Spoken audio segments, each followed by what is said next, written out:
ਉਹਦਾ ਬ੍ਰੇਕ ਲਾ ਲਓ ਮੜ ਜੀ ਬਾਜ ਨਾ ਪਵੇ ਹਾਂ ਮਜੇ ਨਾਲ ਇਹਨੇ ਕਰ ਸਟਾਰਟ ਹੁੰਦਾ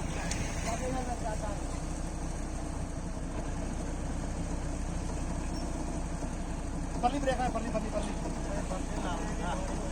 ਅੱਜ ਕਿਹੜੀ ਲਾਈ ਹੈ